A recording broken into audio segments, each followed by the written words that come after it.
आलिफ लैला की कहानी। दरियाबार की शहजादी की कहानी। शहजादी ने जेनुसनम और हेरन के 49 शहजादों को कहानी सुनाना शुरू किया। उसने बताया कि मैं काहिरा के पास द्वीप दरियाबार के बादशाह की बेटी हूँ। मेरे अब्बा ने सालों दुआ की थी, जिसके बाद मैं पैदा हुई। मुझे उन्होंने राजनीति, घुड़सवारी और राज्य को चलाने के लिए जरूरी अन्य सभी कौशल की विद्या दी। उनकी इच्छा थी कि उनके बाद मैं ही दरियाबार के सभी कामकाज देखूं। शहजादी ने आगे कहा कि एक दिन मेरे अब्बा शिकार खेलने के लिए जंगल गए। जाते जाते वो घने जंगल में पहुंच गए। वहां जाकर उन्होंने एक बड़े शरीर वाले आदमी को देखा, जिसके पास एक महिला और छोटा बच्चा बैठे रो रहे थे। वो आदमी खूब सारा खाना खाने के बाद उस महिला पर विवाह करने का दबाव डालने लगा। वो लड़की नहीं मानी तो वो उन पर नाराज हुआ। मेरे पिता दूर से वो सब देख रहे थे। उन्होंने जैसे ही देखा कि वो आदमी उस लड़की पर हाथ उठाने वाला है, तो उन्होंने अपनी कमान से तीर छोड़ दिया, जो सीधे उस आदमी के सीने पर जाकर लगा। उसी वक्त राक्षस की मौत हो गई। मेरे पिता ने उस महिला से उसकी कहानी पूछी।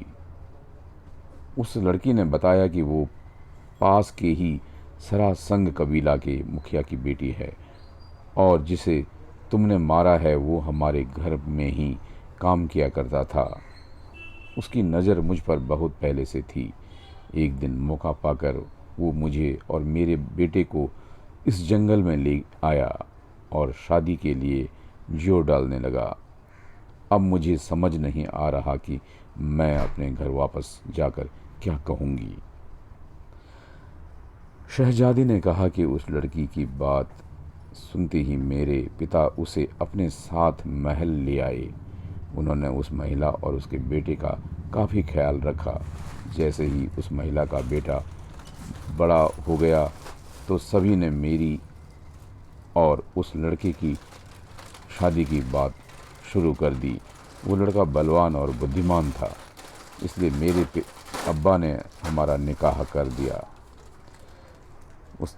उसके बाद उन्होंने शादी से कुछ दिन पहले ही उस लड़के से कहा कि तुम मेरी बेटी से निकाह करने वाले हो। मैं शादी के बाद तुम्हें यहाँ का बादशाह बना दूंगा। यह सुनकर वो लड़का खुश हुआ। तभी दरियाबार के बादशाह ने कहा, बस मेरी एक शर्त है। उस लड़के ने मेरे अब्बा से पूछा कि आखिर वो शर्त क्या है। तब मेरे पिताजी ने कहा कि तुम मेरी बेटी से निकाह करने के बाद किसी दूसरी लड़की से शादी नहीं करोगे। अगर तुम ये वादा करोगे तो ही मैं तुम्हारा निकाह अपनी बेटी से कराऊंगा। यह सुनते ही उस लड़के को गुस्सा आ गया। उसने कहा, वो होने वाला बादशाह है और बादशाहों की कई पत्नियां होती हैं। इतना सुनते ही बादशाह ने वो निकाह तोड़ दिया। इससे उस लड़के को इतना गुस्सा आया कि उसने मेरे पिता को जान से मार दिया। फिर वो मुझे मारने के लिए ढूंढने लगा। तभी मंत्री ने मुझे एक गुप्त रास्ता दिखाकर वहाँ से भागने के लिए कहा। मैंने भी ठीक वैसा ही किया और भागकर एक जहाज़ में बैठ गई। तभी नदी में इतना तेज तूफान आया कि जहाज़ डूब गया। किसी तरह मैं बचकर नदी के किनारे पहुंच गई। वो एक सुनसान जगह थी। वहाँ दूर दूर तक कोई भी नहीं था। मैं ज़ोर ज़ोर से रोने लगी। एक दिन बाद वहाँ कुछ लोग आए। उन्होंने मुझसे मेरे बारे में पूछा, लेकिन डर कर मैं और ज़्यादा रोने लगी। उसके बाद एक घोड़े में एक लड़का आया और मुझसे फिर सवाल करने लगा। उसने मुझसे कहा कि वो शहजादा है और वो मेरी मदद करना चाहता है। मैंने उस पर भरोसा करके उसे सब कुछ बता दिया। तब वो तुरंत मुझे अपने घर ले गया और अपने परिवार से मिलवाया। कुछ समय बाद उस लड़के के घर वालों ने मेरी और उस लड़के की शादी करवा दी। शादी के पहले दिन ही उसके राज्य में दुश्मनों ने हमला कर दिया। कुछ ही देर में उन्होंने उस राज्य के सभी लोगों को मार दिया। किसी तरह मैं और मेरा पति वहाँ से भाग गए। मैं पास ही की नदी में एक नाव दिखी हमें पास ही की नदी में एक नाव दिखी।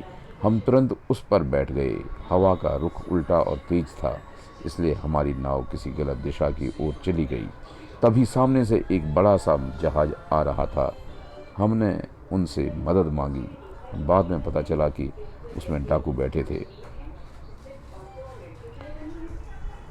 उन्होंने हम दोनों को कैदी बना लिया। वो 7 डाकू थे। सभी चाहते थे कि मैं उनकी सेविका बन जाऊं। उसी वजह से सभी आपस में लड़ने लगे। अंत में एक डाकू ने सबको मार दिया और मुझसे कहा, मैं तुम्हें अपनी सेविका नहीं बनाना चाहता, लेकिन मेरे मालिक को सेविका चाहिए। मैं उनको तुम्हें सौंप दूंगा। उसने मुझसे पूछा कि ये आदमी कौन है, तो मैंने बताया कि वो मेरे पति हैं। यह सुनते ही उस डाकू ने मेरे पति को जहाज से नीचे फेंक दिया। शहजादी ने आगे कहा कि तभी उस समुद्र में वो राक्षस आ गया जिसने जेनुसनम, आपने मुझे बचाया। वो मुझे उस डाकू से छुड़वाकर यहाँ जंगल की इस गुफा में ले आया। शहजादी की इस कहानी को सुनते ही जेनुसनम ने कहा, तुम अब सुरक्षित हो। मेरे साथ जो 49 युवा लड़के हैं वो सभी हेरन के शहजादे हैं। तुम इनमें से किसी से भी शादी कर सकती हो। शहजादी ने जेनुसनम की से कहा कि मैं अगर शादी करूंगी तो सिर्फ आपसे ही, आपने ही मेरी जान बचाई है। सभी शहजादों ने इस बात को मान लिया।